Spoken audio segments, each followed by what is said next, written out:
Everybody. This is Arwen Lewis. You're listening to the Arwen Lewis Radio Show. My very special guest today is Al Staehely. And I'm going to say this again, is the only person on the planet who has both played Carnegie Hall and provided legal services for Stevie Ray Vaughan. So that's really cool.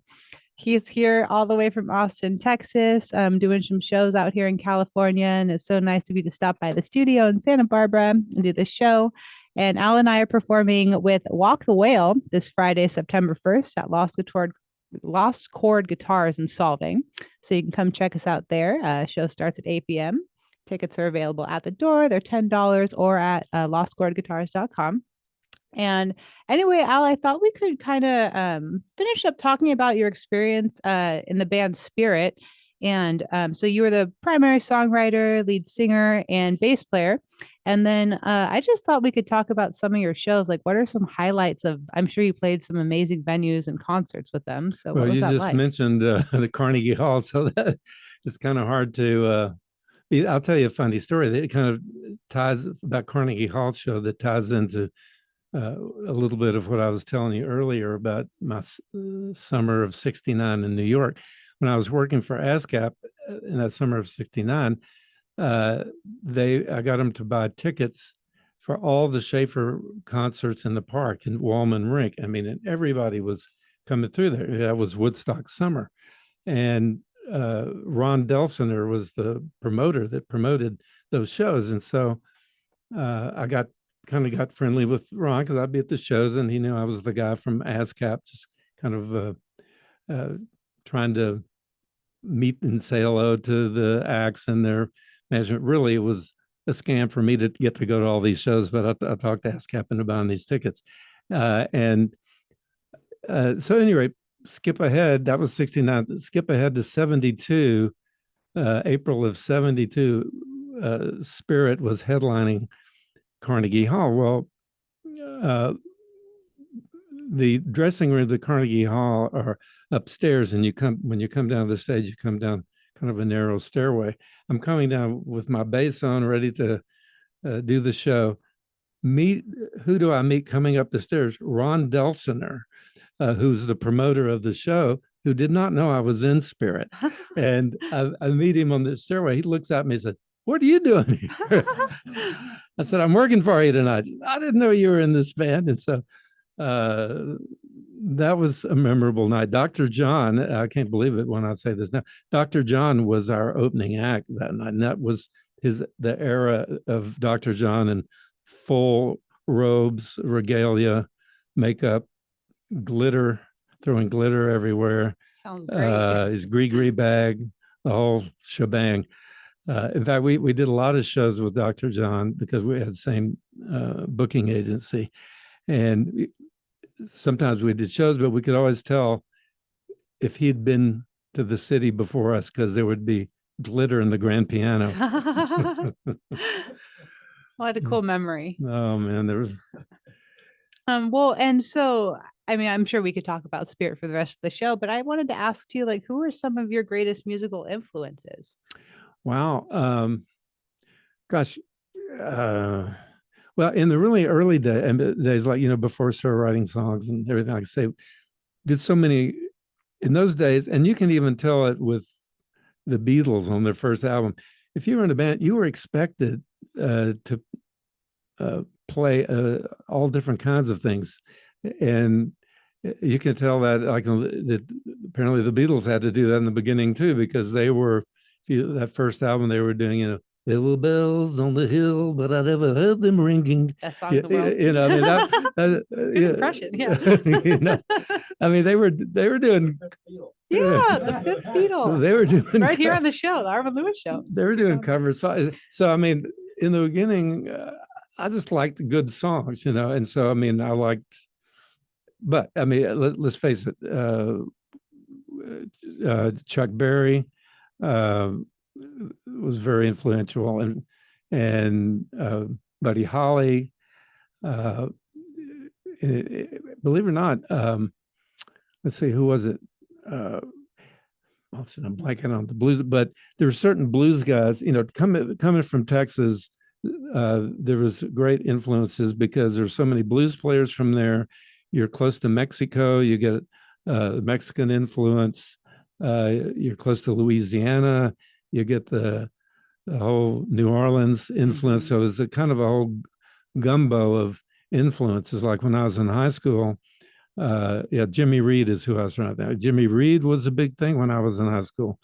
And you can tell that Bob Dylan has said that Jimmy Reed was a big influence on him. And in fact, you can hear it. I was listening to a Jimmy Reed song, and then one of his, I don't remember which one it is, but he goes, "Oh," you know?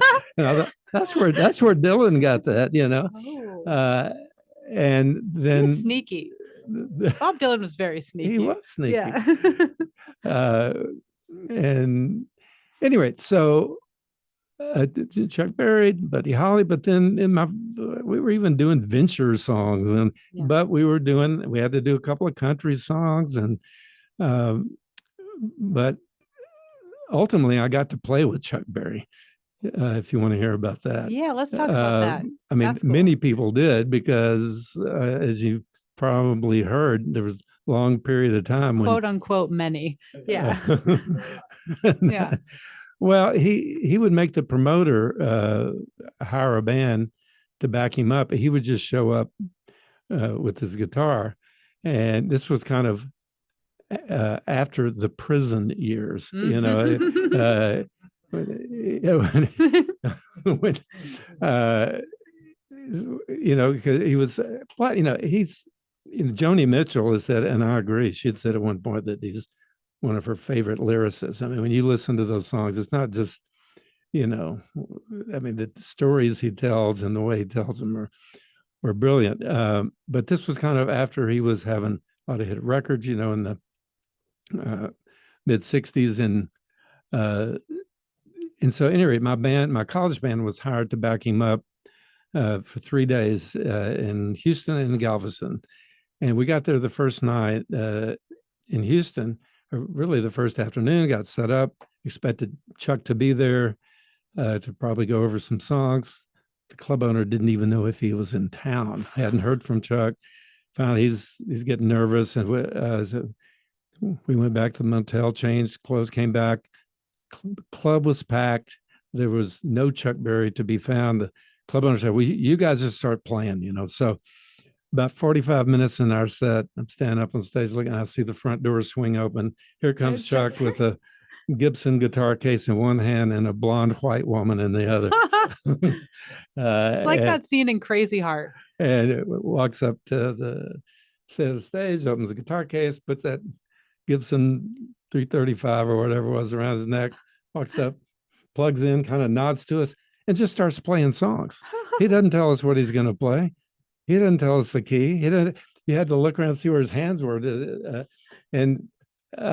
So anyway, about the second night, you know, it got better. So when I came out to LA in 71, a few years later, and the only gig I got before I joined Spirit was backing up Chuck Berry at San Bernardino Auditorium.